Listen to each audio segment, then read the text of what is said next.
evening, everyone. Good evening, everyone. Welcome to Whitehall City Council meeting of Tuesday, September 17th, 2024. If everybody please rise for a moment of silence and call by the Pledge of Allegiance.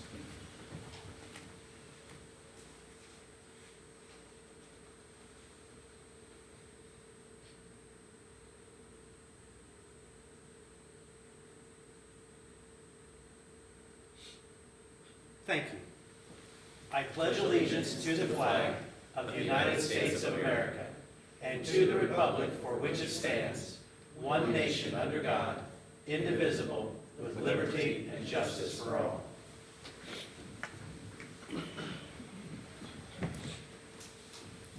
Ms. Aug, would you please call roll? Brown. Present. Elmore. Present. Morrison. Present. Heck. Present. Smith. Present. Harkar. Present. Dixon. President Potter. Present. At this time, I'd accept a motion to excuse the absent member.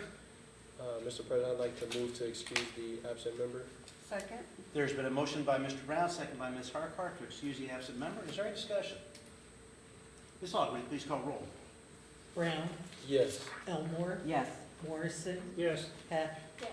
Smith. Yes. Harkar. Yes. The absent member has been excused.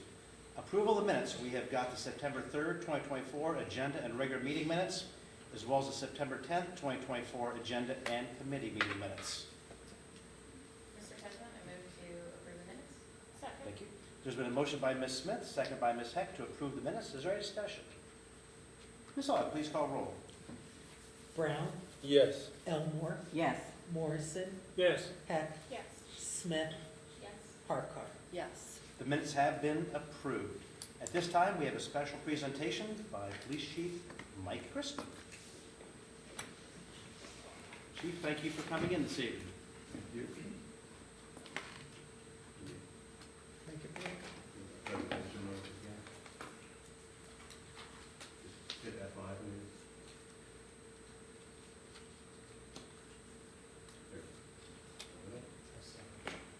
That one will work good.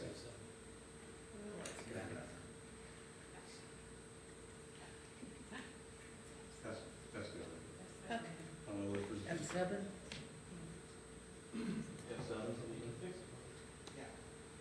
It's big over here. Go ahead. So I'll go ahead while she's doing that.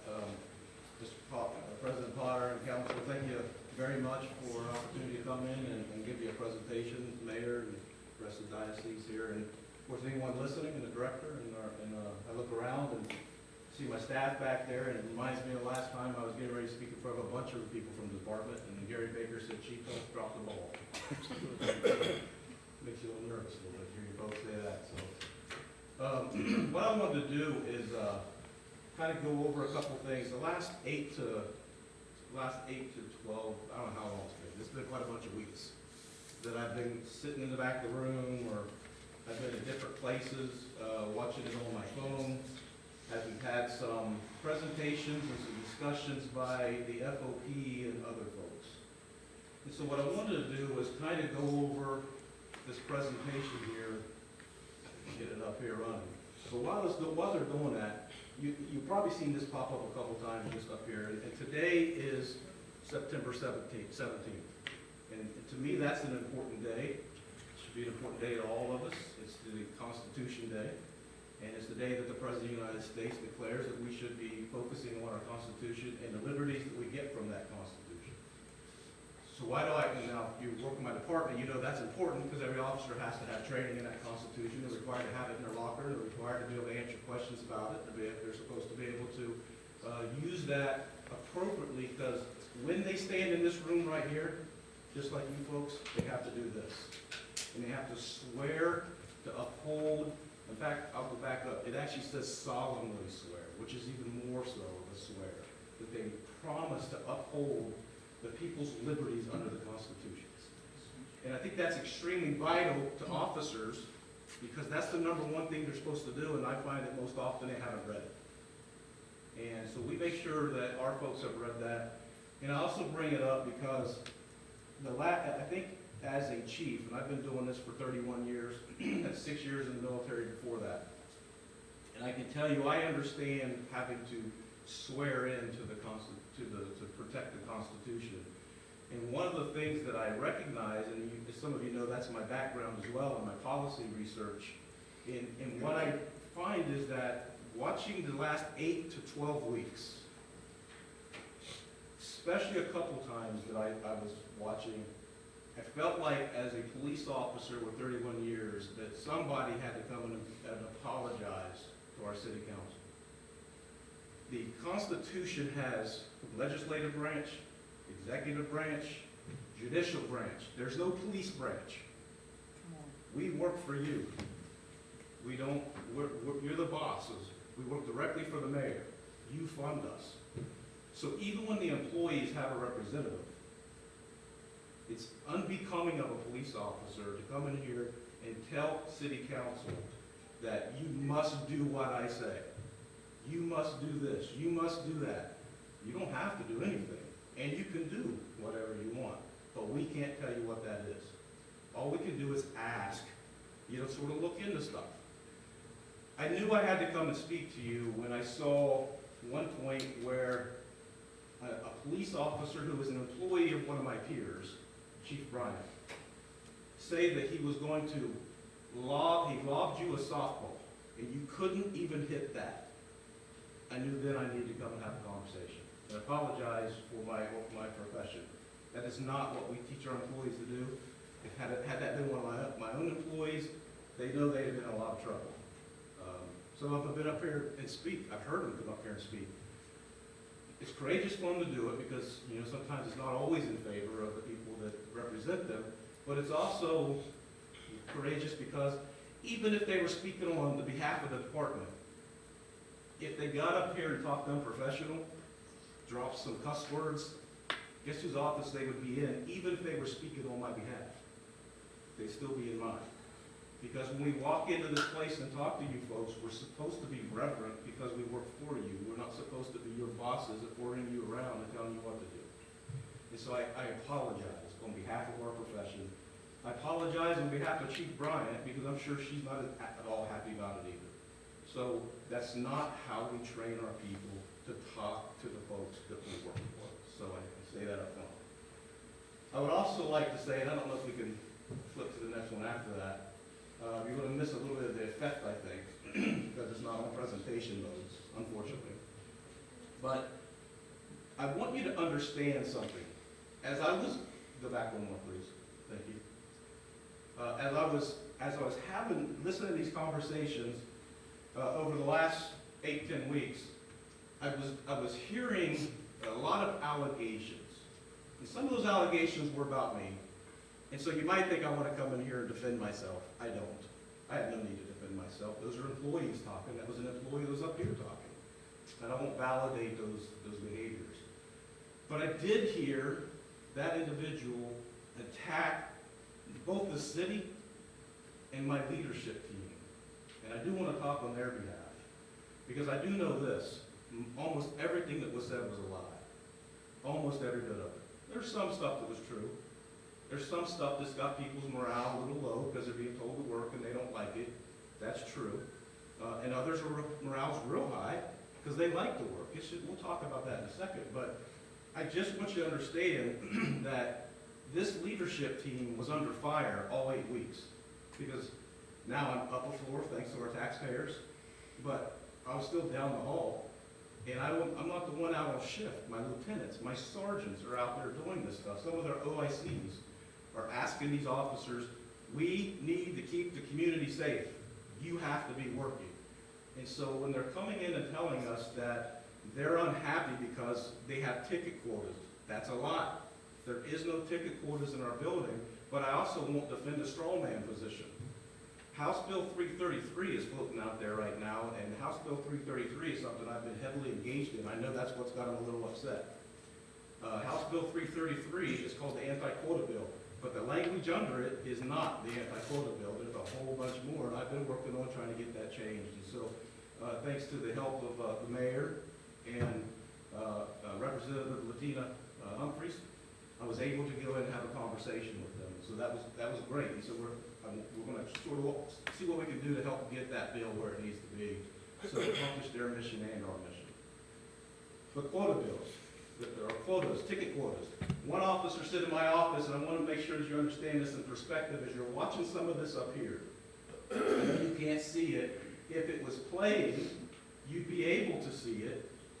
You would be able to see officer misbehaving. Not just misbehaving, but breaking the law. That's not what police officers do. And I don't care what position you hold, you can't do that.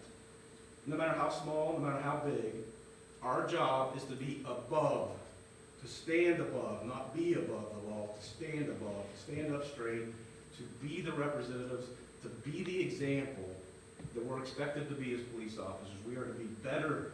We are to hold other people accountable, and then we need to be better than the standard we're holding people to. And that, to me, what I'm seeing here, an attack, a direct attack on personal property that belongs to decision makers in a process, I think is inappropriate, and we're certainly taking care of that. And for someone to come in here and address how we do security and things like that, while being somewhat afraid of our own clerk, seems to be a little bit concerning for me. And so the reason I have these up here is I want you to look at a couple headlines. Part of my dissertation studies is about consent decrees. Why is it that consent decrees always seem to fail? And that's the standard all scholars say. Consent decrees are not sustainable. Well, why is that? Whether we like it or not, one of the most renowned experts in police reform, a new book, it's escaping me now, but it just came out, has a whole chapter in there called The Elephant in the Room.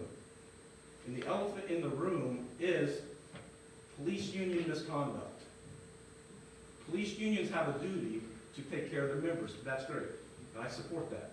I think it's important that you have representatives so that you don't have political policing. So I 100% support that.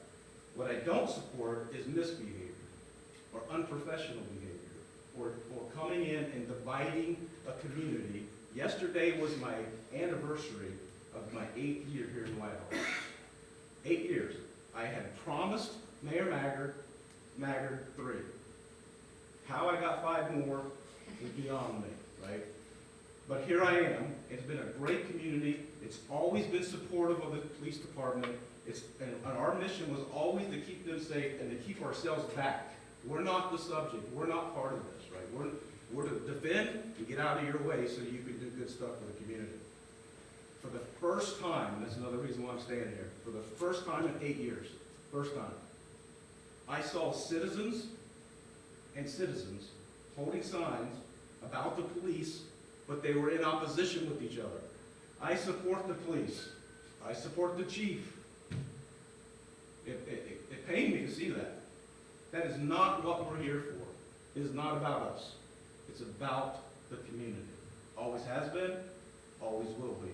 So part of the problem we got right now in our nation is there is a push, there is a desire to get police to only respond to calls.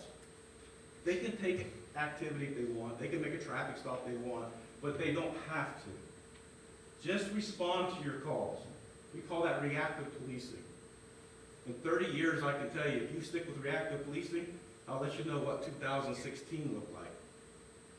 And now, actually, you can flip for me here. 3 things that I'm going to kind of go over real quickly if I can, is some of the things that you heard, which was the patrol concerns. I definitely want to get my most important one, the most favorite part of this evening is that middle one. Let you know what our strategic plan is and where we're headed. On the right, I will answer that question right there. That this Ortega allegation is floating around as somebody got terminated for just being a union rep. I'm going to make sure you understand that is absolutely a lie, not true. So if I can go to the next one, please. This is kind of a say, hey, I'm about to take you a walk down memory lane, but this is important to see this, right? So the next one, please. And you can't hardly see it, but in 2015, 2016, when Mayor Kim Maggard called me and gave me the message, hey, we want you to take this job. Both in my interviews and my acceptance and in our conversation when I took the job was this. We have to fix this problem. This was an article that was floating out there just before I came here. And this is what it said at the top, do or die. That's what they were saying about Whitehall. do or die. She's answered, defending some of the decisions. Families, it says, they were moving out. Businesses were moving out. And the meeting was asking Mayor Maggard, what are you going to do about that? She had a plan. She'd been working on some things, right? And they were asking her, what are you doing about that? And she says the things that she was doing that thinking progressively and outside the box. That she had to do it because if we don't, we die as a city. That was the message. But imagine me looking at that and thinking, that's the place I want to go. Right? So go to the next slide, please, and we won't play this, but I don't know if you remember, I saw this too. And actually, it was number one when I saw it. So this was the most recent one I could find from back then. There was a thing floating around out there on YouTube saying, stay away from Whitehall, the fifth most dangerous city in Ohio. You are at a 1 in 16 chance of being a victim of crime. These were some of the stats. Violent crime was up 2 years. Property crime was up also for 2 years. 67% crime came from outside. Theft was the biggest in drugs. So we got together, and this is what Mayor Maggard said to me. She said, I need you to reduce crime.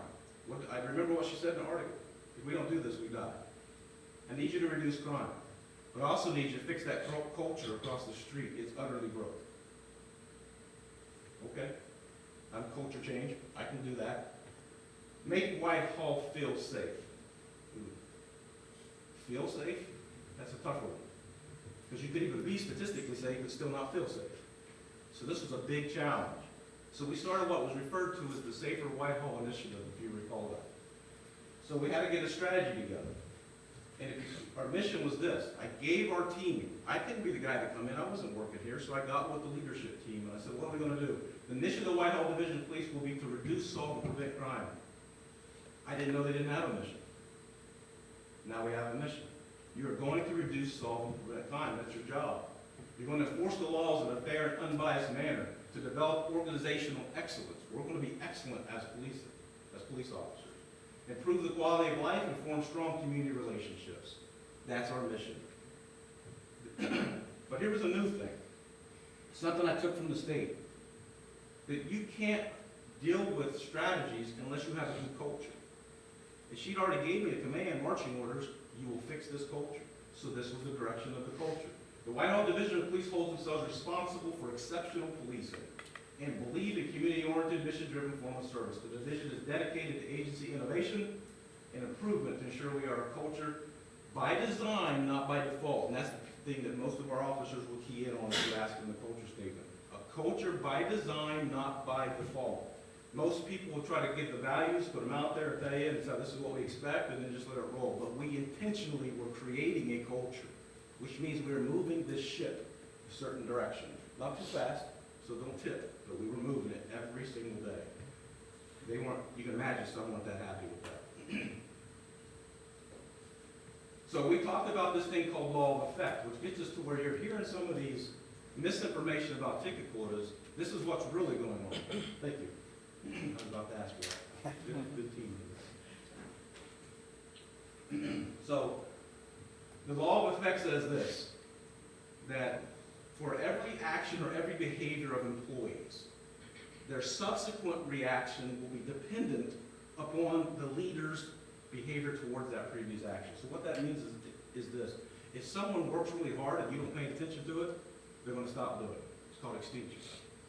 If somebody's working hard and you give them a pat on the back, that's great. If someone's working not enough and you don't say anything and you dump it on the person working harder, the extinction again for the hard worker, the bottom person's still not going to work. You're affirming and reaffirming every single day that you don't address that. That's the path most leaders prefer to take, the path of least resistance. The hardest worker, dump everything on them and not make the other person have to do their job because we don't like confrontation. We had a different perspective. We need to focus on the ones at the bottom so the ones on top don't burn out. And by the way, let them keep working up here and I'll show you what could happen if we could bring the bottom lines up even with the top lines. And so, if you remember this and you were here, I know a couple of you were, we had a town hall meeting and I said, at this town hall meeting, I'm going to, well first I said, would you like me to take your crime rate to 0? There's some cities trying that, by the way. would you like me to take your crime rate to 0? And everybody goes, oh, sure, yeah. I would just tell my officers for the next 12 months, arrest nobody for anything. We'll have you at 0. FBI is gonna ask questions, but we'll have you at 0, right? So everybody got the picture. Part of crime rate depends on what officers are doing with arrests. As the arrest numbers go up, guess what else happens? Crime numbers go up. So I said to the community, I remember saying this, I will necessarily raise your crime rate relative to theft.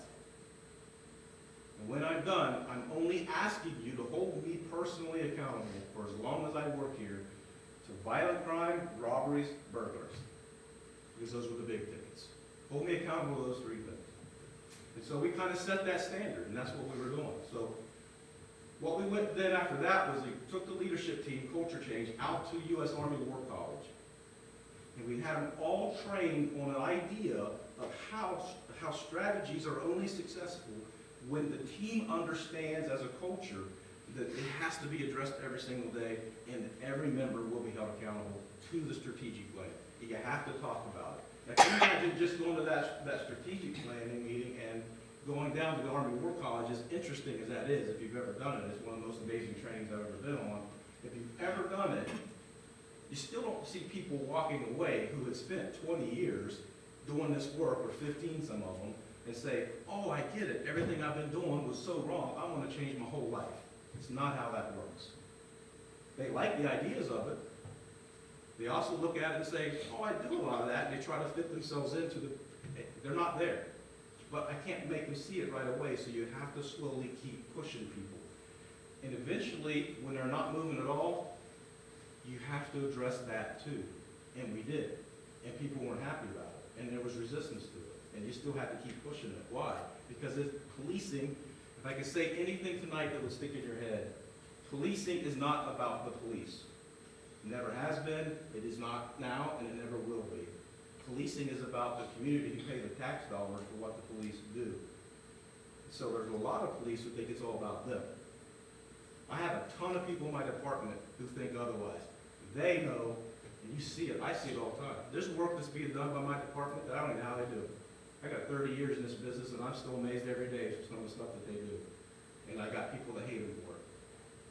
Not just in our department, other departments. Because they are going against the grain. They're showing this narrative that police aren't allowed to do their job because of elected officials, rhetoric from politicians, or whatever else they want to say. Flat out lie. It's a lie. We have a problem with the crime rate increase. And you probably heard me on the news talking to judges and stuff about you're letting people go, we're getting them right back pretty quickly. We can't have that. You got to deal with them on a case-by-case basis. You know what I can say about those judges? Every one of them I've ever spoken with. I had lunch with one just the other day. All of them that I've ever spoke with. They genuinely want to correct what's going on. They have other things and pressures. They have never said to me, well, I lobbed you a softball and you couldn't even hit that. We've never had any disrespectful conversations, and I never sent, not one time, a chief or a chief's association vehicle or anything to a mayor's house or to the judge's house. Not once. Didn't play any of those games. That's not a game that any of us chiefs would ever even think of doing. So when we were looking at this 8-year project, and I say 8 years because yesterday was 8 years, right? This is what you get at the end of what we've been doing in this new culture change we were doing. In the city of Whitehall, 3 square miles if you don't count BSCC. In 3 square miles, 8 years, 2,587 felony drug arrests in that period by our officers. 2,418 illegal guns taken off the streets. 7,329 felony arrests. Traffic crashes went down by 34% once we got them to quit writing citations in places where there was no crashes. Focus on where the crash was, took a while, but we got it down to 34% reduction. Violent crime went down 24%. Burglaries are down 71%. That one amazes me. The number was 800 when we were first meeting in that first strategic plan. It's down 71%. 71%. You ask me, do you want an officer out there working and driving and looking while you're sleeping at nighttime and making sure no one's coming to your house while you're sleeping? Or would you Are you okay that they like to sit behind Kroger's and watch Facebook, social media? That's the new generation we're dealing with. They're addicted to these cell phones or whatever else drama that they want to sit. There's a handful, it's not all of them, it's a small percentage. So the response from the community was great. It said this: an increase in business and property values. That's what I kept hearing from the previous administration. Got an increase in property values. We have businesses coming in. We have businesses that have said to us, we chose Whitehall because twice when we came in here, we saw your officers in the parking lot. Twice. Patrolling. That was what brought us here. People report they feel safer. I started hearing that everywhere. Wasn't that one of my mandates? I started hearing, we feel safer, we feel safer. I can sit outside, I can leave my door unlocked. No, I wouldn't do that, but that's, I appreciate what you're saying, right? Charter changes.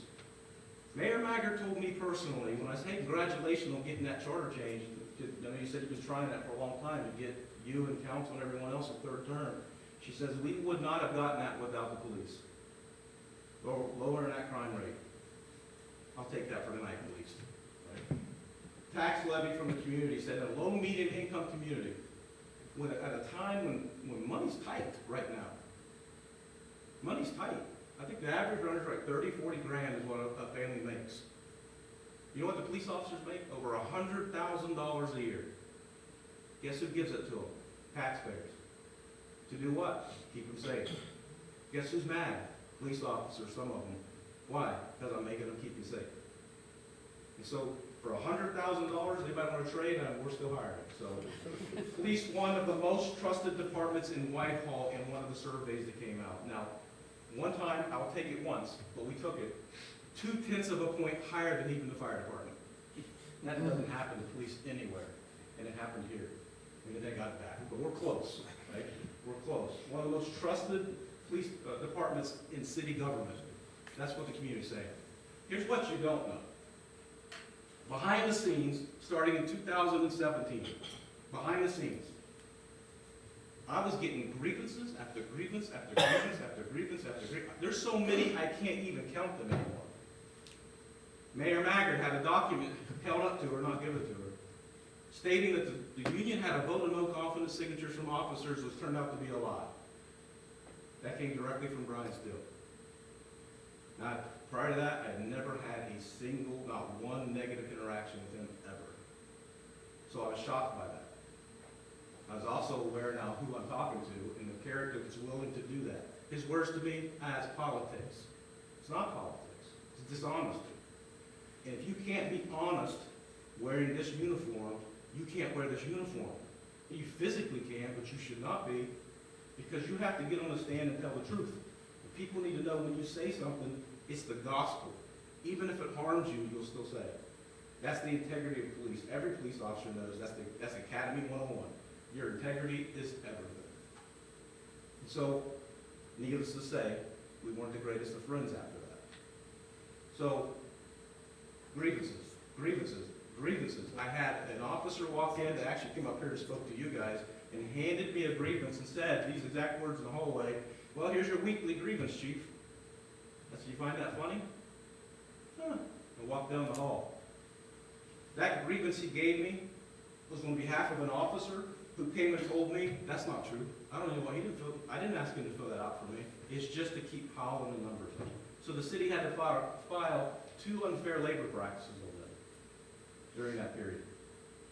Because they're misusing the grievance system. If anybody deals with labor, one of the key signs of, and I did this for years with the state, one of the key signs of a grievance abuser is when you have countless grievances. In over 8 years, I've only had 2 arbitrations. Countless grievances, 2 arbitrations. I know you know what I mean by that. You don't file that many grievances and not end up in arbitration unless you're playing games. And they were playing games. What were the games they were playing? The stuff we just talked about that we were doing, they wanted to stop. They wanted it to stop. Some of our officers wanted to stop. The game in policing right now,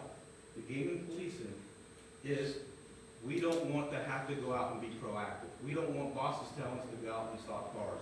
We don't want bosses to tell us to go out and make arrests. You come to Whitehall, we tell all the people we hire, you come here, you're going to work, our citizens deserve it, and you're going to earn your 6 figures. You're not gonna sit and play on your cell phone. We say that to them often, right? The only thing I've ever said about citations was this: I do not want to see, I'd rather see 20 citations or 10 citations in a place where there's been crashes than have you write 50 where there hasn't been a crash for 20 years. My whole staff will tell you that's what I said. That's how we got the 34% down in crashes. Got them more focused where it was harder to write citations. But they don't like that, some of them. It's a small percentage, it's not everybody. And so, what I would say to you is this. You were told, excuse me, you were told by, maybe it's in the news or maybe they came in here, I can't remember, it was like everywhere. I got it myself, by the way, but that the Cap City 9, the FOP, I guess is what you were told. I struggle with that because the FOP is not the union. I've been an FOP president myself. The FOP is not the union. Cap City 9 is the union. The FOP is a national organization. All police are able to participate in that, and I have most of my career up until the last couple presidents. I stopped paying for the first time. So it seems to me that when you hear the phrase, we have a vote of no confidence on the chief, it might shock you that Chief's chuckles, so what? I want you just to think for just a second.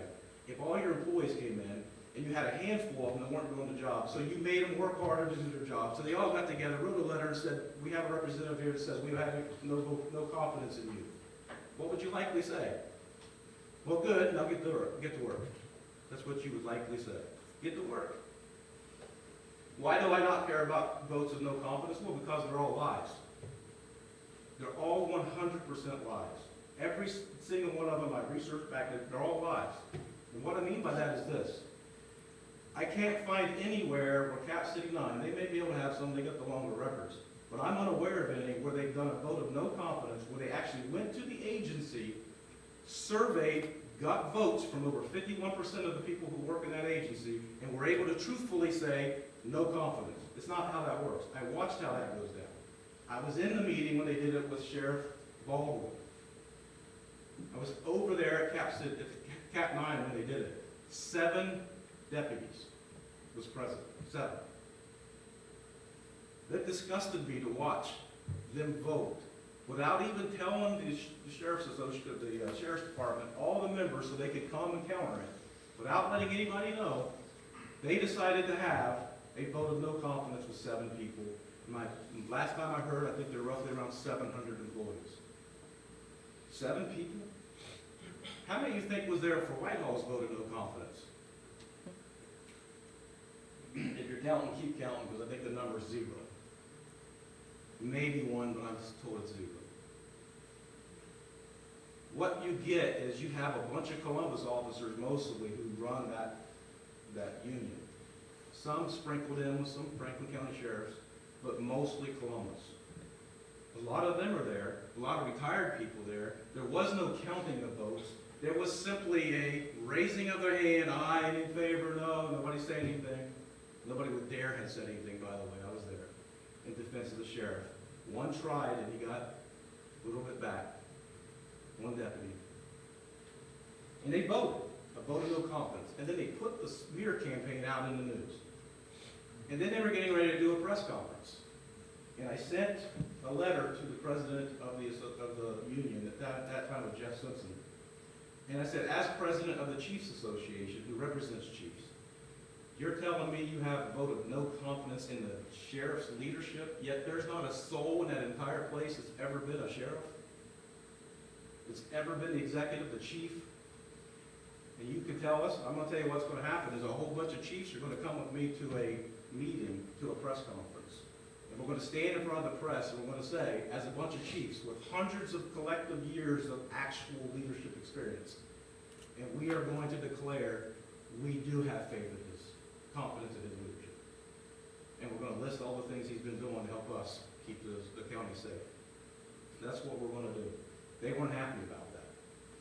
But he shut down his press conference and it didn't happen. I'm pretty sure I wasn't forgiven for that. And so that leads me to this. I mentioned it earlier, but I want you to look at this 2024 arrest. This is what's really happening in the state of Whitehall. Right? This is what's really happening in our department. At the very top, you see the bottom third of our employees. The middle is about the middle third, and then there's the bottom one there you see, so it's juxtaposed, but it's the top of our top third. So now you have, at the bottom, a third of our employees out there arresting bad people. The vast majority of the work being done right down there, you see the numbers over 120, pushing 130. Then you see the bottom third here, and they're just a little over 40 arrests were made by the bottom third of our department. Why is that important? Well, you have a little bit of people, you always have low ends, you always have high ends, right, and you have the middle ends. But this is a little different. We're not making widgets. We're keeping you alive, we're keeping you safe. So go to the next one, which is the citations. We have the same kind of concept. I can't even begin to tell you what that would look like. I probably should have, but for the sake of time, because I tend to go on with this, but for the sake of time, imagine what would happen if I put up there just the bottom 5.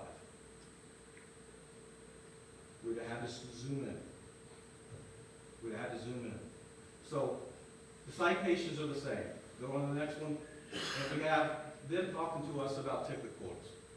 Not ticket quotas, you have to work, you have to do your job. But I want you to go back for just a second, if you can't flip back too more to that first arrest, that arrest citations thing. Click on that one there. It was pointed out to me that if you take that top bar, which is our bottom third, and apply it against the middle third, you may not still reach the top third. So when you look at the numbers, yeah, I don't think so. I don't think you do. Meaning that we have a third employees that could be replaced if the middle third would just work so hard. We don't need a third of them. That's not true. I don't believe that. But I want you to think this. If I take that bottom third, and I move that line out at least to where the middle is, what do you think happens to those arrest numbers I showed earlier, the 8,000? Repeat offenders, criminals, these are bad people. What do you think happens? Well, that number goes up. And when that number goes up, what do you think happens to the violent crime percentage? It's going to go down. So we're trying to make a decision here and listen to some complaints about officers having to work, and what we're really debating on here is, are we really going to decide whether or not we want officers to not have to work and keep them happy? And if you don't, someone's going to come in here and lob a softball at you and demand you investigate the chief, or with no evidence whatsoever, so that they can bully, intimidate cities and communities who are not dying anymore, but are on the fast track up. I say it all the time, if you don't get on this train to Whitehall, you're going to miss it. Well, they're trying to derail us. And so we're going to keep pushing it, and if we can move them out and make those officers work, I promise you, that crime rate goes down even further. Your house values go up, more businesses come in. And so, next one, please. So I want to go over this real quick. I'm going to make this, I'm doing it only because I was asked by so many of you, and thank you so much for your meetings the other day. This is an arbitration case. There's been a lot of stuff floating around the city that's not true. And generally, the reason we sat quiet and don't say anything is because the higher revised code in the General Assembly provided an avenue of recourse for this. What are you doing? Probably most of you don't know the name Rodriguez. He was terminated that week also. I don't see him flying planes and t-shirts for him.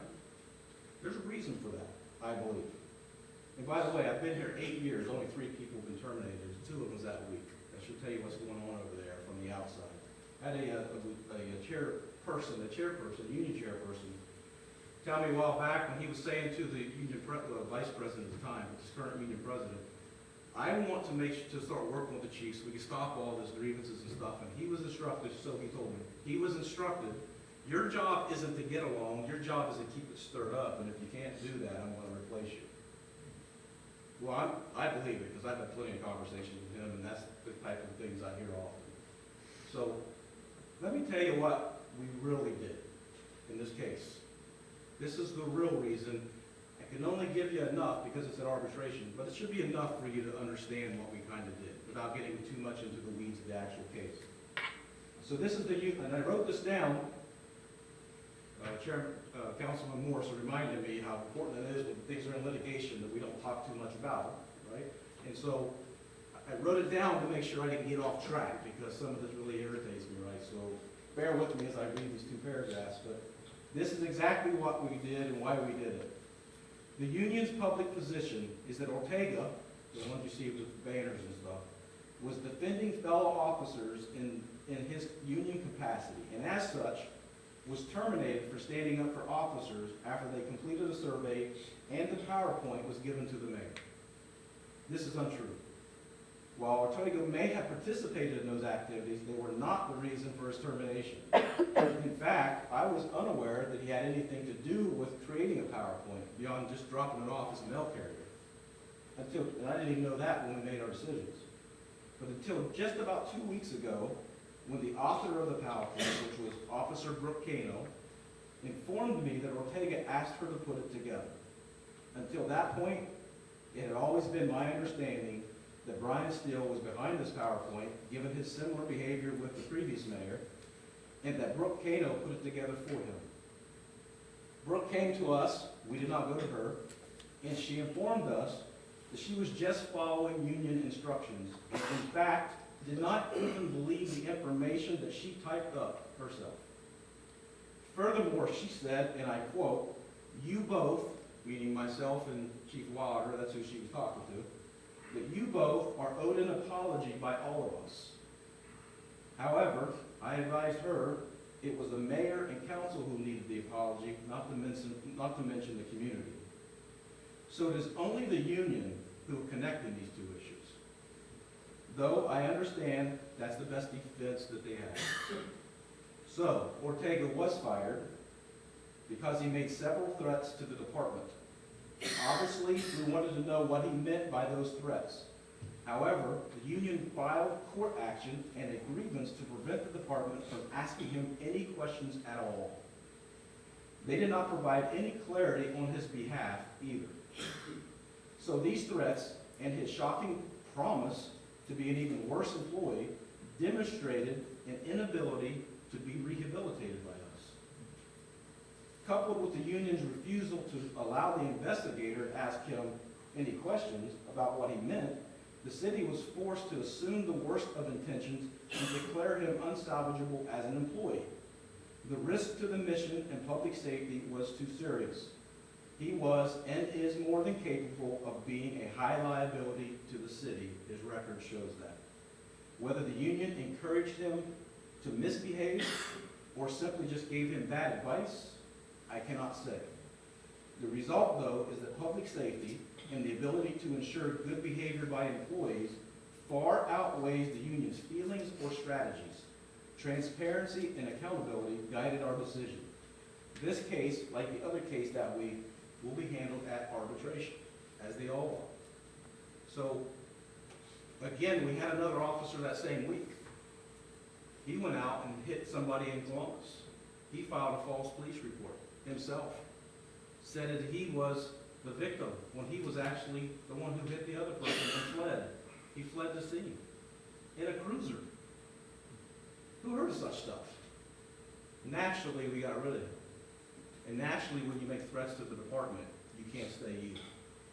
And so, those are the reasons that he was terminated. And the rest of it will be played out in arbitration. You should ask yourself something simple. Many people have been terminated in Franklin County. I am unaware of the last time the union has ever spent thousands and thousands and thousands of dollars flying planes, making t-shirts, making signs, all for one person. They must be trying to do more than defend Ortega. So, I want to move on to what's really important to me. What are we doing in the future? And maybe it's a good note to that bottom third of our officers, too, to pay attention.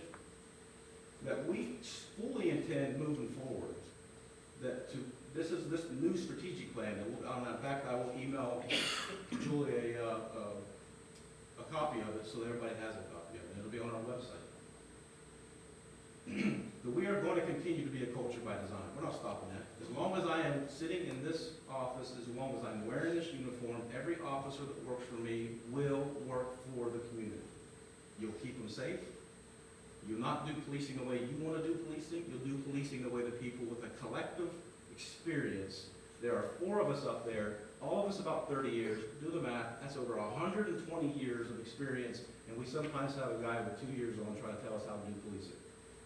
Makes no sense, but you guys can imagine that's the way sometimes business rolls. We will continue to do a culture by design, and they will continue to work and keep you safe. We will continue to demand excellence out of them. You will treat the community safe, properly, we will still do things like ABLE and so on, and we will make this community safe while being just. That's where the justice comes in. It makes no sense to me, and this is what I tell a lot of my folks, and a lot of those folks standing back there, I think, agree with that. It makes no sense for us as police to stand up and look at a judge and say, why did you use your discretion to release people, while police officers let them just go by and don't even arrest them? Don't even try to arrest them. Like, why do you get discretion as a police officer and the judge does not? So both of them have to be in sync. And that means that we can't be hypocrites as police officers and yell at the court while also sitting on social media for 4 hours, earning 6 figures behind Kroger's looking at YouTube. That's unacceptable to me, and I won't tolerate it. You'll get out and you'll work. By the way, if you look at what they really do, nobody's dying, but I got some good folks behind you here and over across that street that are just rocking and rolling on some technology stuff we have. And we are setting a standard as an organization. We are showing the rest of the county that this idea that we can't do our job is a lie. I spent a year and a half working with Linden, a bunch of other groups and communities. They were coming to Whitehall for every Tuesday for a while. And then I would go into Columbus, partly as Whitehall, but also partly as the President Chiefs Association. And when I was down there talking to these families, this is what I was hearing. Never once did I ever hear this. I don't know where this is coming from, but I never heard this from a single person. I never heard, stop policing us. I never heard that. Not one time. But you know what I did hear? We want you to police us, but you better do it fairly. You better treat us right. You have a duty to protect us. So I don't know where you're getting, we don't want you keeping us safe. We just want you to do it by the Constitution, to do it correctly. That's what I heard time and time again. And that's what I passed on to my folks, and that's what we will continue to do. You don't harm communities by going out and do your job. You harm communities by being biased or racial profiling or mistreating people. You really harm the communities when you give them a binary choice. Either I'm going to be biased and racially profile and mistreat you, or you're not going to get policing. I hear that a lot of times around places. It makes no sense to me. We don't work for you, or you don't work for us, we work for you. The citizens don't work for us, we're not their bosses. And when I got this uniform on, I'm the servant, not the people. And that's the message that we send. There's the justice side of this, and the mission-driven side of this I've already spoken to. So, if we move to the last thing, this is my strategic summary. I won't go through all of these, but you'll read them. We are going to double down on constitutional policing. We want to make sure that they understand it better. We are going to double down on excellence, which means we are going to look at the small things and make the corrections. We are going to be a proactive law enforcement and not apologize for it. We are going to be accountable and transparent. And we are going to be technologically crime prevention and resolution, which you'll see. And if you have any questions, I think maybe some of you do about some technology here, I can answer those. National policing model, but that's quite the goal. But there was a time when we said we were going bold, and we said, I want to see us, this violent crime go down by 10%. I want it down 10%. And I was told, we've been tracking up, that's crazy, we can't get that number. But it said, go bold or go home. Cut those officers loose, they went out there and did some fantastic work. And that number, as you saw, went down overall 8 years, 24. There was a point it was down 37% violent crime. More than triple what we expected. So when I say that we plan to be a national police model, a place that people around the nation can say, how are we doing that? That's our goal. That's our 3-year goal. Procedural justice, we'll be going very focused on that as well, which we've been working on that, but we'll get more deep on that, and there'll be more to come out for you folks if you're interested later. So now our mission is very similar. The mission of the Whitehall Division of Police is to safeguard the community through constitutional policing, organizational excellence, fostering hope, and strengthening community relations through fair and unbiased policing. Sounds familiar, doesn't it? Just cut a couple different words out of it. In other words, when it works, you don't stop doing it. So, in conclusion, Dad, you just like, right? Remember, I had 8 or 10 weeks I've been listening to this stuff, right? And I just want to say one more time to you, it really disgusted me to watch want you folks treated that way. When we walk in here, we almost, if I look at the state trooper in me says that when I come in here, I should be at the position of attention with my Class A's on. Because I'm addressing council. Anytime we go to General Assembly, we're supposed to be standing like that. I'd go in the colonel's office, I'd be doing that. So I'm coming here and talking to you guys, the last thing I would ever think of doing was saying, you have to do X. I'm throwing you a softball. That alone should tell you what you need to do. Why did I not come in here today and tell you, he said this about me, he said this about me, he said, and here's the proof otherwise, but I think I told you partly. But it's written somewhere, some of you might be familiar, that wisdom will be known by her deeds. I've been here 8 years. 8 years. You already know who I am. The community knows who I am. You know the results of it. And while I'm in this seat, the community's going to stay safe, criminals are going to stay out, we're going to stay victim focused because that's what we do. The FOP is employee focused. I understand there's a level of that, that's good. And there's a level of that where it's not. And if you ever been in unions, have been working with a union, you probably recognize that the vast majority of the hard workers rarely ever deal with them because they don't need them. It's usually the ones, the laggards at the bottom end who are getting in trouble that needs them. And that becomes their clientele. We are focused on the victims in the community, and we are focused on public safety, and that's what we're going to continue to do. And I don't apologize for that, but I do apologize for what I watched happen to each and every one of you. It was unacceptable and reprehensible for police officers, any police officer, to come in this room and talk to me like that, let alone a lie. That's it. God, take any questions.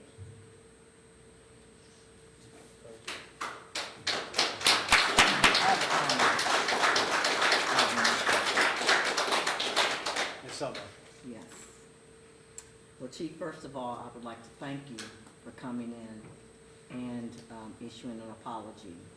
I myself thought it was pathetic, the way we were addressed. When I first became counsel, I sat in your office and went through your plan with you, and we talked at length. And I've seen the changes that not that were just written down in your plan and in your 5-point plan and the conversations we had about racial profiling and all those conversations, but you put your money where your mouth is. And I appreciate the hard work that you've done. I also attended OU class. You were one of the professors in the class. And so your work, performance, ethics, the things that you have done in your tenure, because I remember you at DPS. I worked as a union rep for over 30 years. Finished as a organizing director, but was, in policy making decisions as a director. And I understand the grievance process, and I understand when people are, filing grievances over and over and over again. Those are just, we push those to the side, and we don't do a lot with a lot of that. But there are a couple things that I wrote down that I did want to address. Progressively and out of the box thinking. That's what we are doing now, and that's what we are supposed to be doing. And I appreciate your efforts and everything that we are doing. And that Mayor Maggard had started, but that Mayor Michael Bivens is continuing, and he is doing an excellent job in keeping this city safe.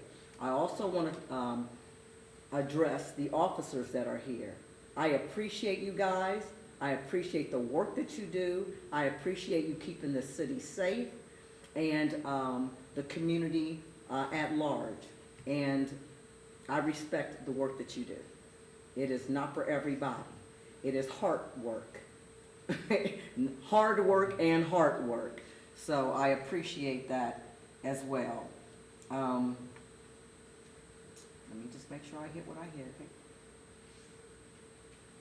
And lastly, it is about community, transparency, and accountability. And I just appreciate that anytime the culture of a community and organization is the hardest thing to change. I worked with Quality when it first came in, and we trained it. Culture is the last thing that changes. If you keep hitting that culture, it'll eventually change. But you gotta get bad apples out. And you have to make sure that everybody is in line with where the culture is going. So I appreciate the culture change, I appreciate the direction that we're going, and I appreciate the fact that I live in a city that I know a lot of people, or there are people that will not come through the city if they're not doing the right thing. And I appreciate Whitehall and what we stand for and the work that you're doing. And that's all I have for you. Any other comments of council? I'll make a comment. I was gonna save it for, full council, but I do wanna say this while you're here and I can look at you and tell you, but, I really appreciate you coming out tonight, for addressing the community. I think you hit on a lot of important points. I do appreciate the apology, but, one of the big things that you did for me was you talked about how you could have came in here and addressed certain attacks and accusations, but, I mean, this entire presentation was community focused, and I think that's a big deal. I think that what you said is important, not just for this community, but at a national level. Yeah, you know, the crime statistics I think are great, and I think we can be used as a model based on what I'm hearing and seeing. But I think what's even more important is what you said about doing things the right way as a police department, having a high level of excellence. But I also heard you, in my opinion, try to bridge the gap a little bit. You could have came in here and said everything that certain people have said is a lie, but you said, you know, some of that was true and some of it wasn't. And I think that at a high level, that's what we need to be doing as a country, as a community, as whatever, you know, where people are either on this side or either on that side, and, you know, there is no trying to work in the middle. I really appreciate that. So, my wife and I chose to come to Whitehall. A lot of it had to do with what we've heard about the community over the last few years, what was going on. We came to city council meetings. We heard about what the community was doing, and I think that's a testament to what you and everyone else in the back is doing and across the street is doing. So thank you all. Like Councilperson Elmore said, thank you. Chief, I remember being at that meeting where you told us crime rates were gonna go up. And I remember being like, well, who's this guy? Because you did acknowledge that, you know, we were gonna see numbers go up, and that's the only way that you can really start to diminish crime, is if you're out there working on it. I just want to take a moment to acknowledge, we live in a really diverse city, and for the Whitehall Police Department to get such great ratings from the community, not just once or twice, but again and again, is really pretty amazing. You do not turn on the news and hear great things about policing, right? So to have a community that's as diverse as this, and to have the community trust you and your officers, I think just says a lot about you. So I just wanted to acknowledge that. Thank you. And I know I wanted to end with this, but I wanted to say it if you guys were done before I do, because he will give me a funny look if I don't, or if I do, I should say, and that's Mayor Bivens. People keep asking, when am I leaving? I would have already been gone already if I had not met with Mayor Bivens. He's not gonna like me embarrassing like this, but I'm in this building and I'm still doing what you guys just said, as I was planning to leave when we were done with Mayor Maggard, until I had a meeting with Mayor Bivens. And what he said to me about his vision for where we're headed, and I'm not just saying that because he's my boss, because if you know me well enough, I don't do that. I was planning to leave. And then I said, oh, well, I gotta see this.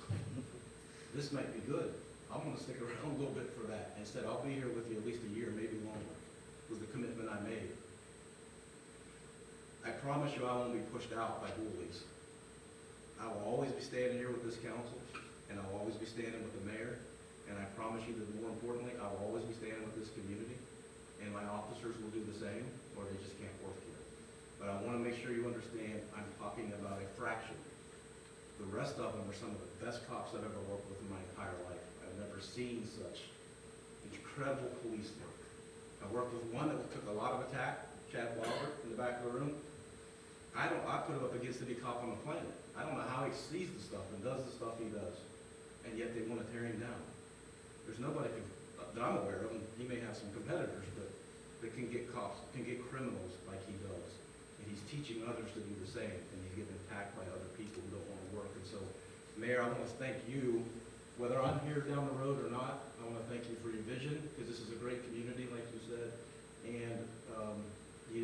deserve some of the stuff that was happening to you either, so I apologize the same. I know I've told you before, but that's publicly. And that's it. Thank you, Chief. Thank you. Well, Chief, I would also like to thank you for coming in. It was really great to have our meetings last week. I think very informative. Learned some more things. I thought I knew quite a bit, but I know even quite a bit more. And it's clear the dedication and drive that the officers have, and how near and dear it is. And you came in with a mission and a plan. You've achieved it, and you continue to achieve it. You're not resting on your laurels. Those crime statistics are just phenomenal. But that doesn't go without hard work. That just doesn't happen from hoping and praying and rainbows and unicorns. That's good hard work out there by you and every one of the officers that embraces the culture.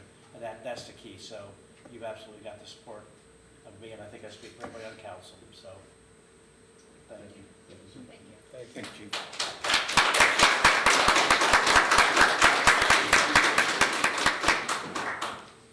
We'll now move into our standing committee reports.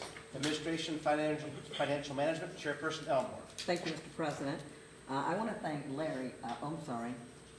Councilman Morrison. I don't want to be informal.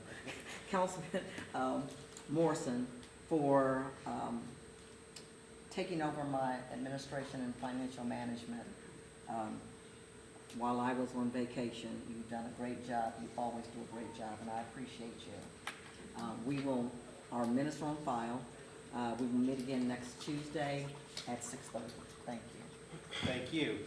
Community and Elder Advocacy, Chairperson Harkar. Yes, thank you, President Potter. We met last week and our minutes are on file. We'll meet again next week sometime after 6:30. Thank you. Community Standards and Enforcement, Chairperson Smith. Thank you, President Potter. Community Standards and Enforcement also met last week. Our minutes are on file and we'll meet again next week. Very good. Economic Development, Chairperson Dixon is not with us this evening, and Ms. Smith, could you please be so kind? Economic Development met last week. Our minutes are on file, and we have a public hearing for Ordinance 62, 2024, a drive-through application this evening. And we'll meet again next week. Very good, thank you. Infrastructure, Maintenance, and Services, Chairperson Brown. Thank you, President Potter. Infrastructure, Maintenance, and Services met last week. Our minutes are on file, and we plan to meet next week on Tuesday after 6:30. Very good. Public Safety, Chairperson Morrison. Thank you, Mr. President. Public Safety also met last week. Our minutes are on file. We'll meet again next week sometime after 6:30. Thank you. And Parks and Recreation, Chairperson Heck. Thank you, Mr. President. Parks and Recreation met last Tuesday. Our minutes are on file. We have no legislation on the agenda tonight, and we will meet again this coming Tuesday sometime after 6:30. Very good. And that brings us to officials reports. Mayor Bivens. Thank you, Mr. President, members of council, everyone that's here and everyone that's watching. Chief, I just want to say publicly thank you for standing up for Whitehall and standing up here and giving that presentation. If leadership was easy, everyone would do it, and you are a fine example of a great leader. And I just thank God that I get the opportunity to learn from you. So one of the things that I learned in the United States Marine Corps a long time ago is a phrase called, "Don't feel sorry for yourself." And one thing I have never done through this process beforehand, being a lawyer and being in this seat, is ever felt sorry for myself, and I never will. We will take the arrows, and we will take them for the right reason, and we will do things in righteousness and for the right reason, and we will do what we can to protect the public and move this city forward in the best way possible, because it deserves the best out of all of us. And I know everyone up on this dais feels that way. We serve to great sacrifices to ourselves and to our family, and I can only guess how much our law enforcement makes that sacrifice on a daily basis to put your life on the line for each and every citizen. And I thank you personally for what you do because you're just fantastic. That being said, moving the city forward, I would like to announce to the city that you've seen that I've been doing the mayor administrative updates.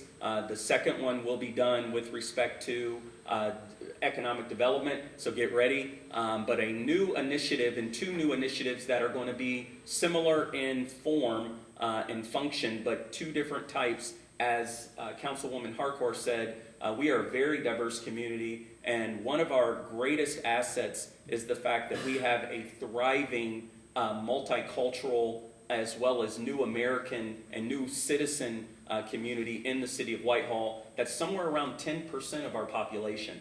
But what we don't see is we don't see them engaged and at the table and a part of the discussions and a part of the decision making. So what I will be doing as the mayor of this city is I will be creating 2 initiatives. The first initiative will be the New American program, New American Academy, and/or initiative. I haven't quite yet put a snazzy name to it, but you know, I'll figure out something. And then the second one will be a youth initiative and a youth academy. And these 2 parallel programs coming out of the mayor's office will do 2 things. We will do a leadership academy that will teach professional development, civic engagement, mentorship, as well as community stewardship.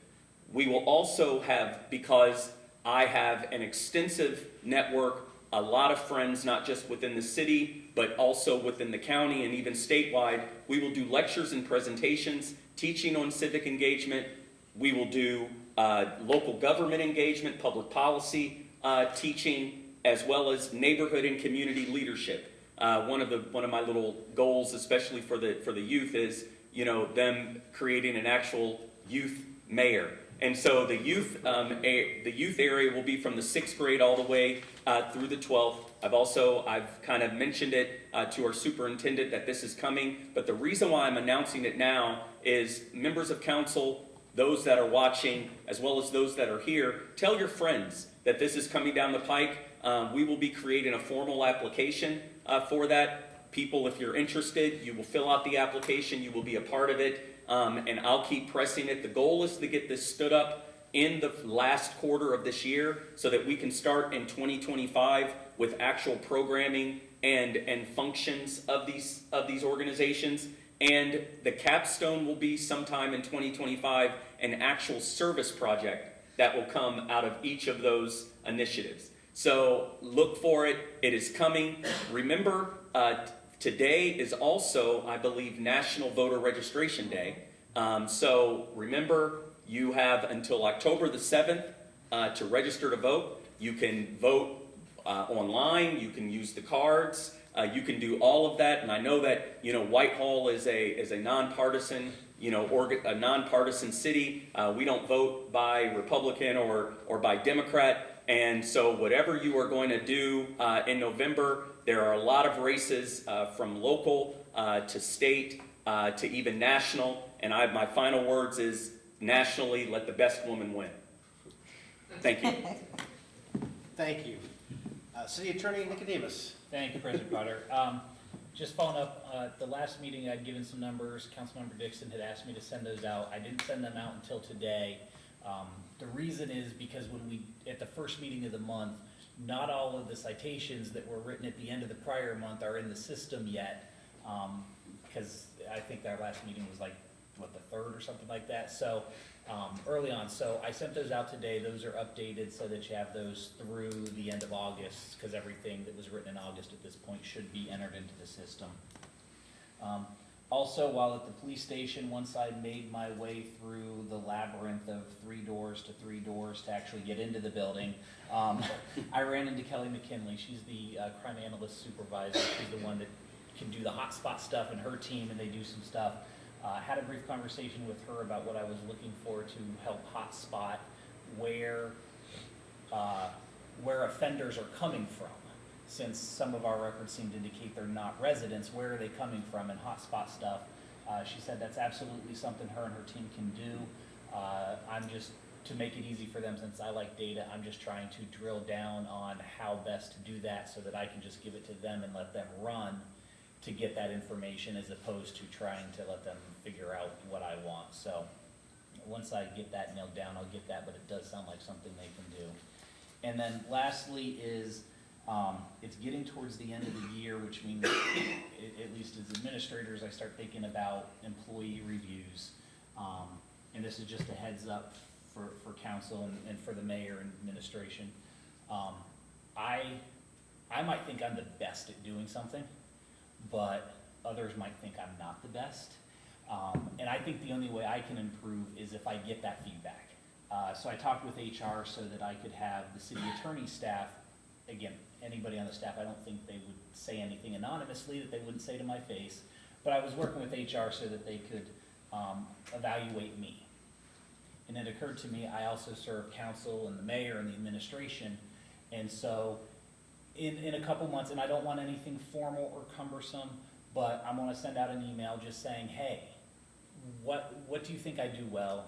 What can I do better for you? Because I can't, like I said, I might think I'm doing something great, and y'all might have the biggest problem with the way I do it. And I can't correct that or fix that with myself if I don't do that. I know some people are sometimes not wanting to have those conversations, face to face, to be anonymous. I'll ask President Potter at that point to collect those from council to get them to me. But just and it probably won't come out till the end of October, early November when I ask for that, because I sit down at the end of the year and write my own goals before I can talk with goals with the team. So it's just part of my own process to make sure I'm doing what I want to do, I'm doing what you need me to do, and so that I can improve. So just a heads up that if you see that coming in a couple months, that's why I do that. And that's all I have for tonight. And thank you. City Auditor Quinzel is not with us this evening, nor is our Director of Public Service, Thomas. Director of Public Safety. Mr. President? Yes. Yep, Oh, I'm sorry, yes, Rollins, yes. I don't know who Thomas is anymore. Yeah, well, I'll have to have a chat with my clerk. Yeah. She doesn't make very many mistakes. No, Julie does a terrific job.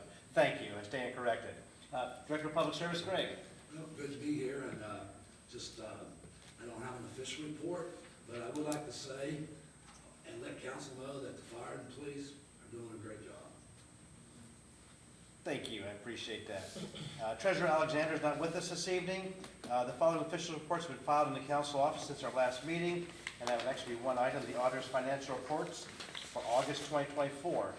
Under communications, petitions, and claims, we have two items.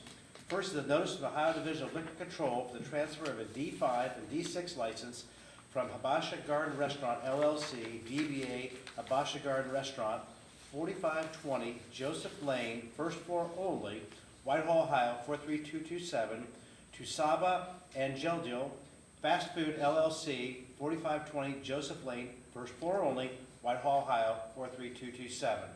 And the second item is the minutes from the BZBA meeting of August 12th, 2024.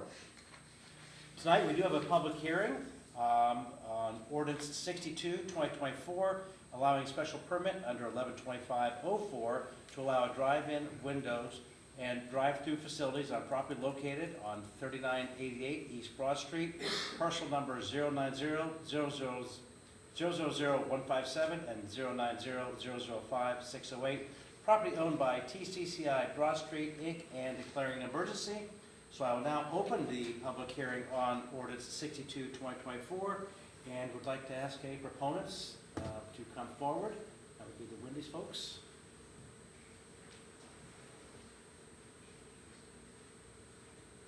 If you would just please state your name and address for the record. Good evening, members of the council, Mr. Mayor. My name is John Mark, construction manager with Wendy's. Last week I made a presentation. Should I go through the presentation again this evening? Not necessarily. The only thing I would mention is Ms. Elmore was not with us last evening. Did you have a chance to take a look at the presentation? I'm fine. Okay, so, no question that you don't need, which I'd like to thank you for coming in last week and making that presentation.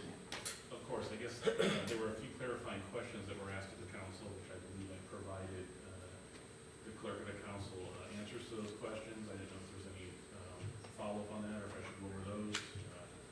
No, I believe we all received those. I'd like to thank you for that. Found that interesting. Yes. So I did receive your answers to the question. You discussed the Main Street one and why that one closed. Did you find out about the Broad Street one that was? I did not. Okay. I did source to our real estate folks for some of the history there, because I wasn't here or had that history. Which only referenced that specific location on Hamilton and East Main. Okay, I just was, in my franchise, I don't really know all of that, I was just curious. Yeah, apologies. It's okay. So, yes, anything to add, Ben, from what we talked about last week, as was quite detailed, we went over quite a bit, so. Mr. President, I think, again, with the presentation and the questions that we've answered, I think that kind of concludes our proposal for the special use permit. Oh, okay, well, I thank you. Amy, Oh, I'm sorry. I had two questions asked to be relayed from Mr. Dixon. I believe you answered kind of surface level in the email. He wanted me to ask about how trash would be handled on site. And if there were any options for compostable materials as littering within the community is a growing issue. I don't know if you're able to answer any of that. So as far as the trash pickup, the site obviously will have a trash enclosure with the dumpsters. Pickup occurs on a scheduled basis. As I mentioned in the email, the restaurant level staff have training in sanitation and trash control, and then actually the multi-unit district directors as well do come and police the sites that are within their sort of jurisdiction and offer, corrective actions for folks if they're not following sort of what needs to be in policy. As far as the compostable component, I'd have to look into that further. I can't speak intelligently on that, if we have anything in place for that. So I could follow up with some answers. Thank you, I'm sure he'd appreciate that. Anything else? Any other questions? Thank you. Is there any other proponents who'd like to come forward to speak on behalf of this project? I would ask Ms. Rollins if we had a staff report to share at this time, but obviously she's not here. Ms. Aug, we do know that had a favorable recommendation from planning. And I think everybody's been made aware of that. And the minutes did go on that. And then, are there any opponents who'd like to come forward? Okay. And then the other thing I would ask is, Ms. Aug, has there been any correspondence sent to council office regarding this ordinance? And if so, could you read those to council? And then, any further questions of council? Okay, hearing nothing, I will go ahead and close the public hearing on ordinance 62, 2024 at 8:18. This now brings us to our first poll public of the evening. I would certainly invite anyone to come forward. Just ask you to state your name, sign the log, and you have 3 minutes to speak.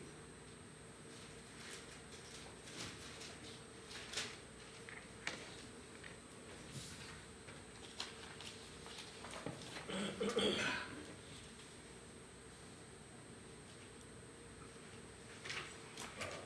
John Slosser. I'm a police detective here. I got hired in 2009 under Chief Ziske. And when I was hired, that's all it was. He was chief. We had no direction. We had no mission. He was more into his position as a chief. And then you saw he was do or die at that time. We hired Chief Crispin, and we got a direction, and we got a mission, and we were told you're going to work.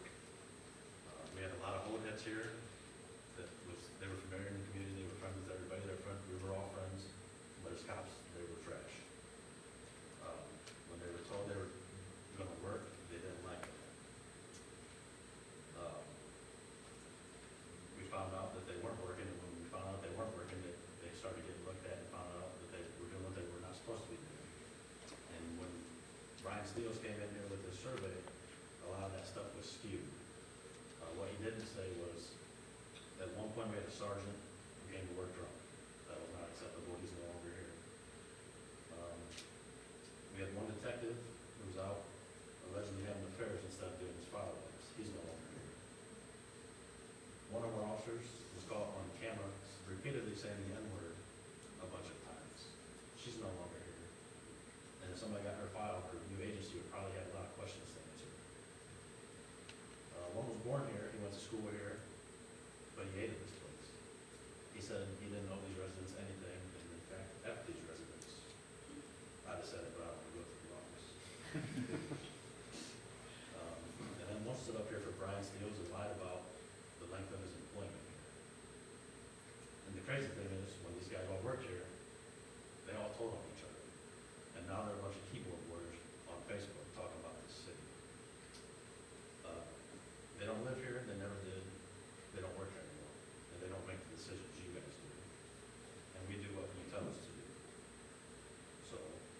like the chief, I think everybody back there is tired of hearing this.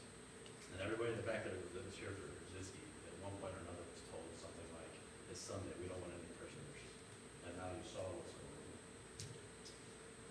But what you also haven't heard from Brian Steels is that we've cleaned up all the scum off the pond with those officers. And we have a bunch of leaders now, not just sergeants like before. Unfortunately, we're a small department, so not everybody can get promoted or go anymore. And Brian Steels also didn't tell you that if you follow Ohio State football, they use a phrase called develop here, when they send people to the NFL. We've had 2 leave here and become sergeants somewhere else. We've had 1 leave here and become a training officer, which is what he wanted to do.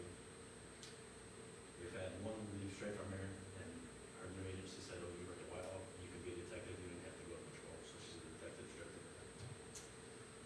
And we just had 1 leave because he's chief now. And it's been skewed from Brian Steels.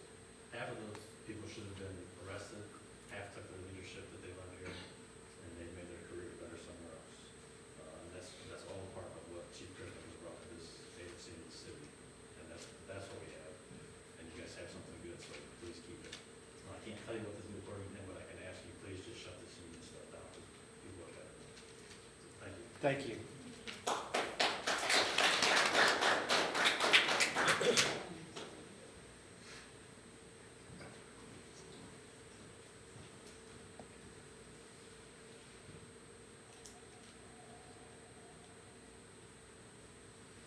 I'm Dustin Willis. I'm a lieutenant at the police department. I've been around Whitehall since 2009. So like Detective Slosser was saying, I got to experience Chief Zitzke before Chief Crispin was here. We really did have no direction. Now we have a plan. We have action that's taking place across the street. I never want to go backwards. And I think we're on the path to success right now. As somebody that likes to work hard, most of us over there, we really do support Chief Crispin and the mission that we're trying to accomplish. So making Whitehall a safer place. And I thank you all for your support in that. You guys have been great to us. The citizens, council, Mayor Bivens, thank you very much. Safety Director, thank you as well. So I would just like to publicly say I do support Chief Crispin, and a lot of us do. So thank you. Thank you.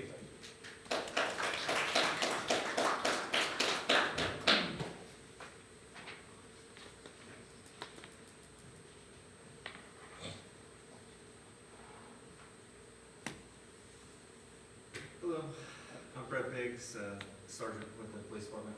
I don't want to hold you all too long, I know it's been kind of long. But I did want to second the chief's apology on behalf of, at least from my level and who I can speak for the union and what they've been dragging the city through. It represents such a small percentage of what's going on across the street. It really is a distraction from what we care about over there, which is the safety of the community and what we're really focused on. You know, I of course will second what the other officers came up here and said. We didn't have a VU mission before. I came on shortly after the chief was hired. I was one of his first hires. So I was lucky enough to get away from the stuff that was going on before. I've only ever known kind of his vision and his mission and culture. But I can tell you I'm the night shift sergeant, and as long as we continue with the chief and his mission at nighttime and you all are sleeping, your families are sleeping, I will not be allowing a single officer to be sitting there watching YouTube or doing the kind of things that some of the newer generation wants to do, which is the least amount of work for the most amount of pay. So I'm going to keep them rolling, and we're going to keep you safe at nighttime. And I just want to come up and let you know. Thank you. Thank you.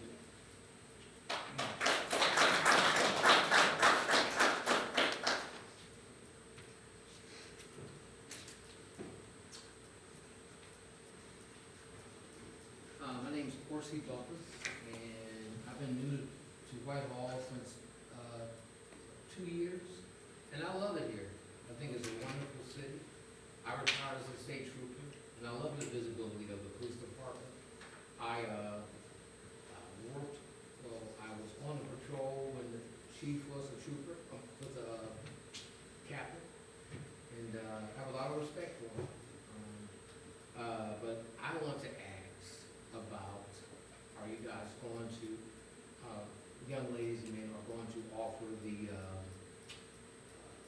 facial front, okay, that they offer every other year? It was $7,500, or maybe it might be less, I don't know. But I want to address that because I think that also shows the improvement that the city is offering to residents that here. I came to Whitehall because I knew about, based on the city services. I cut, a tree fell in my yard, I cut it down, and my patient went to cut it down. Then they said, so long as it's no bigger than a pipe plate, you know, we'll come and get it. My neighbors were like, no, they're not. They told me they were, and they did it. They came by. Mistakenly, I live by a, what am I gonna say, a pizza place. I'm not gonna say the name, but somebody was throwing a pizza dough out. I thought it was a body being hit. You know, I called the police and they showed up. You know, so I have a lot of respect for the young men and young ladies that do the job. It's a hard job. I love their visibility. If they're pulling somebody over and stuff like that, I just hope that this, the construction on Main Street is cleaned up a little bit better so they can, be more present, But, I have no complaints. I think the mayor and everyone's doing a wonderful job. And, I just wanted to say that. But if you can't speak on that now, in regards to the facial front, I thought it's every other year that you might offer $7,500 to a resident that pays for it first and they be reimbursed. If you're able to answer that, I would love to hear that. No?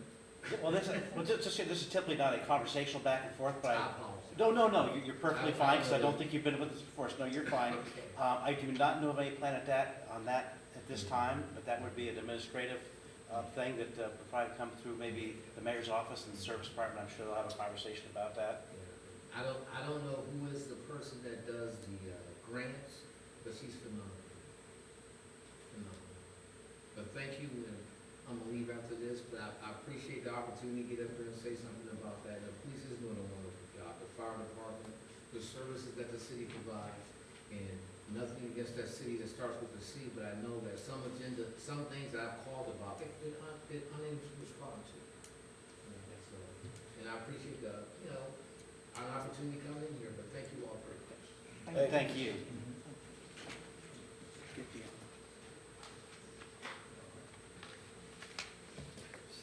Dion.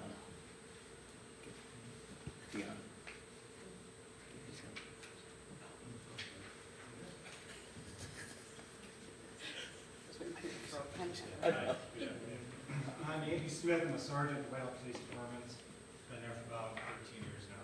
Okay.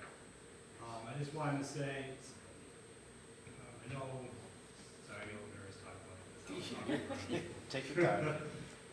But the words expectations, I've heard a little bit over the past couple of weeks, and the expectations at the Whitehall Police Department are high, and they should be. Especially the standards are high. It's not easy to work with the Whitehall Police Department because of those standards, because of those expectations. Today, we served 2 search warrants today, got felony level drugs out of those search warrants, and someone went to jail.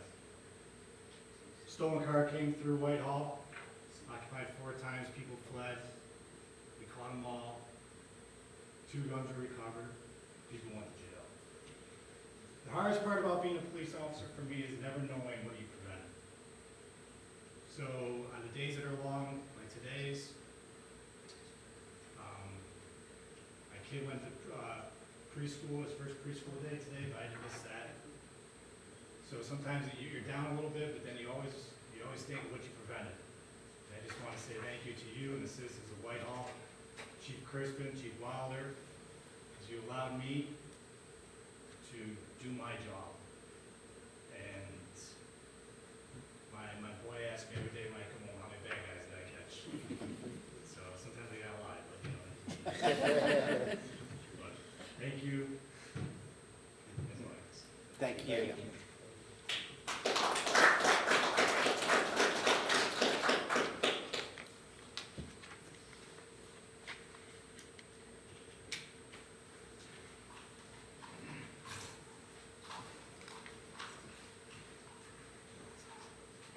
My name is Colton Stock. I'm a sergeant, second shift.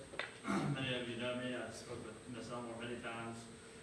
The mayor, some of you on city council. I'm just going to piggyback on the support that I have for the chief. He's the third chief since I've been here. I've been here 9 years. But what I really want to hit on is the fact that if we went back to just sit around and do nothing, I would turn my badge in and I would leave. This place is proactive and it is a great place to work. But what you guys didn't see is last Thursday when we arrested 15 criminals in 12 hours ranging from robbery to theft. You know, if we sit back, how many of those would we really caught? When we're getting all these stolen cars and robbery people going to Walmart with guns. I mean, how many more victims that we prevent that, you know, could have been a victim of crime? Or if, you know, we sit back and we watch movies and pretend that crime doesn't happen, then we maybe only catch 1 or 2 of those people. But I do thank all of you guys for your support and the citizens of Whitehall, but even more for the chief of police for standing up here and telling you guys, this is what we're gonna do, this is how we're gonna do it, and we're gonna keep doing it. Thank you.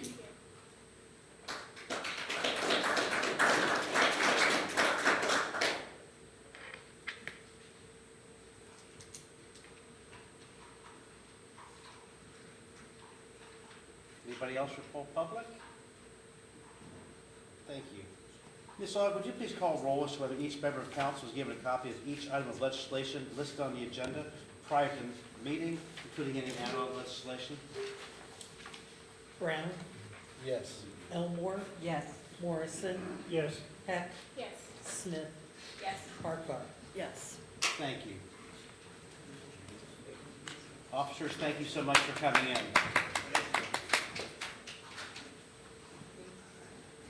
Under third reading, we have 2 pieces of legislation. First is ordinance 62, 2024, allowing special permit under 1125.04 to allow drive-in windows and drive-through facilities on property located at 3988 East Broad Street. Parcel numbers 090-000-157 and 090-005-608. Property owned by TCCI Broad Street, Inc., and declaring an emergency. President Power, I'd like to introduce ordinance number 62, 2024, and move for adoption. Second? There's been a motion by Mr. Brown, seconded by Ms. Smith, to introduce ordinance 62, 2024, and for its adoption. Is there any discussion? Ms. Aug, please call roll. Brown, Yes. Elmore, Yes. Morrison, yes. Heck, Yes. Smith, Yes. Farquhar. Yes. Ordinance 62, 2024 has been adopted. Ordinance 72, 2024, approving and making a fund transfer in the amount of $30,525 from unappropriated monies in the General Fund 101, the Medical Supply Fund 302, and making a supplemental appropriation of $30,525 from unappropriated monies in the Medical Supply Fund 302 to the Medical Supply Expense Account 302.000.50,000. Mr. President, I'd like to introduce ordinance 72, 2024, and move for its adoption. Second, There's been a motion by Ms. Elmore, seconded by Mr. Morrison, to introduce ordinance 72, 2024, and for its adoption. Is there any discussion? Ms. Aug, please call roll. Brown, Yes. Elmore, Yes. Morrison, yes. Heck, Yes. Smith, Yes. Farquhar. Yes. Ordinance 72, 2024 has been adopted. Under second reading, we have ordinance 76, 2024, which we read by title only, authorizing and approving the expenditure of $49,000 from the Law Enforcement Trust Account 241-000-50,000 to purchase a drone as a first responder, DFR, to help combat crime and keep Whitehall safe. Our last piece of legislation under second reading is Resolution 25, 2024, accepting the amounts and rates determined by the Budget Commission, authorizing the necessary tax levies, and certifying them to the county auditor and declaring an emergency. Mr. President, wish to introduce Resolution 25, 2024, and move for suspension of all the rules. Second? Get that. There's been a motion by Mr. Morrison, seconded by Ms. Heck, to introduce Resolution 25, 2024, and for suspension of all rules. Is there any discussion? Ms. Aug, please call roll. Brown, Yes. Elmore, Yes. Morrison, Yes. Heck, Yes. Smith, Yes. Farquhar. Yes. Rules have been suspended. Move to adopt. Second? Motion to adopt by Mr. Morrison, seconded by Ms. Heck. Any discussion? Ms. Aug, please call roll. Brown, Yes. Elmore, Yes. Morrison, Yes. Heck, Smith, Yes. Harkar. Yes. Resolution 25-2024 has been adopted. This now brings us to our legislation under first reading. First item being ordinance 77-2024, authorizing and approving amendments to 161.38 and declaring an emergency. Mr. President, I'd like to introduce ordinance number 77-2024, move for the suspension of all rules. Second. There's been a motion by Ms. Heck, seconded by Mr. Morrison, to introduce ordinance 77-2024 and for suspension of all rules. Is there any discussion? Ms. Aug, please call roll. Brown, Yes. Elmore, Yes. Morrison, Yes. Heck, Yes. Smith, Yes. Harkar. Yes. Rules have been suspended. Mr. President, I move to adopt. Second. Motion to adopt by Ms. Heck, seconded by Mr. Morrison. Any discussion? Ms. Aug, please call roll. Brown, Yes. Elmore, Yes. Morrison, Yes. Yes. Heck, Smith, Yes. Harkar. Yes. Ordinance 77-2024 has been adopted. Ordinance 78-2024, authorizing and approving an amendment to the table of authorized personnel, 161.37F of the codified ordinances titled Parks and Recreation, and authorizing and declaring an emergency. Mr. President, I'd like to introduce ordinance number 78-2024, and move for the suspension of all rules. Second. There's been a motion by Ms. Heck, seconded by Ms. Harkar, to introduce ordinance 78-2024 and for suspension of all rules. Is there any discussion? Ms. Aug, please call roll. Brown, Yes. Elmore, Yes. Morrison, Yes. Heck, Yes. Smith, Yes. Harkar. Yes. Rules have been suspended. Thank you, Mr. President, move to adopt. Second. Motion to adopt by Ms. Heck, seconded by Ms. Harkar. Any discussion? Ms. Aug, please call roll. Brown, Yes. Elmore, Yes. Morrison, Yes. Heck, Yes. Smith, Yes. Harkar. Yes. Ordinance 78-2024 has been adopted.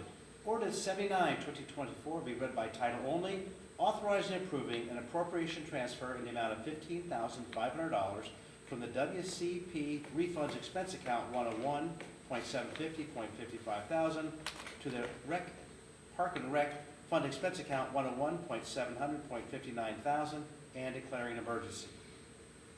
This brings us to ordinance 80-2024, approving and making a supplemental appropriation in the amount of $25,970 from unappropriated monies in the Police Department Grant Fund 212 to the 212.000.50,010 Ohio Traffic Safety Office Grant, OTSO, expense account and declaring an emergency. Mr. President, I'd like to introduce ordinance 80-2024 and move for the suspension of all rules. Second. There's been a motion by Ms. Elmore, seconded by Mr. Morrison, to introduce ordinance 80-2024 and for the suspension of all rules. Is there any discussion? Ms. Aug, please call roll. Brown, Yes. Elmore, Yes. Morrison, Yes. Heck, Yes. Smith, Yes. Harkar. Yes. Rules have been suspended. Move to adopt, please. Second. Motion by Ms. Elmore, seconded by Mr. Morrison to adopt. Any discussion? Ms. Aug, please call roll. Brown, Yes. Elmore, Yes. Morrison, Yes. Yes. Heck, Smith, Yes. Harkar. Yes. Ordinance 80-2024 has been adopted. Ordinance 81-2024, authorizing and approving a supplemental appropriation in the amount of $2,211.73 from unappropriated monies in the Wim Petty Fund 279 to the Poth Road Incentive 90-118 expense account 279.000.50,005 and declaring an emergency. Mr. President, I'd like to introduce ordinance 81-2024 and move for the suspension of all rules. Second.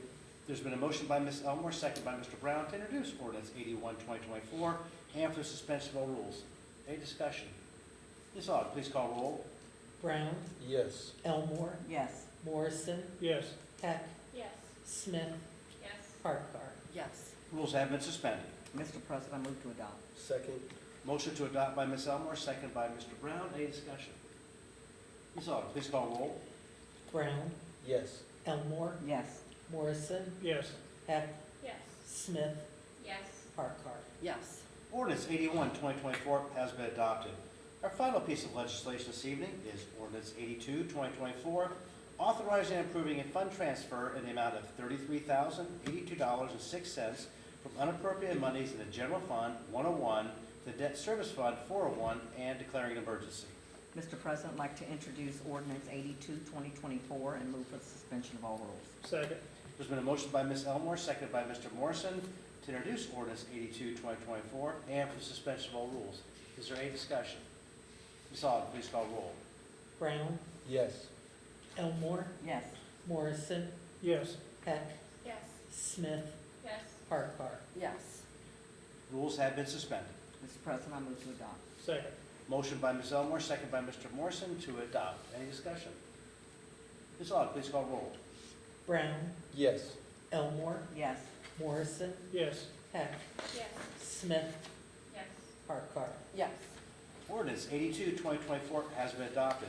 This brings us to our second poll public, and at which point I would invite anyone left to come forward and state your name and fill out the log, and you would have 3 minutes. And seeing nobody rushing to the podium, I'll move on to Community Date Board. Okay. Friday, September 27th, there will be concert on the Green at 6:30.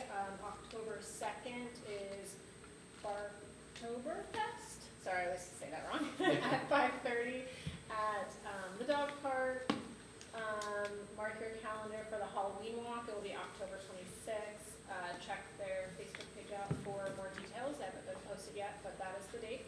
And then on October 25th, there'll be Haunted Meadow and S'more Walk from 6 to 8 at Whitehall Community Park.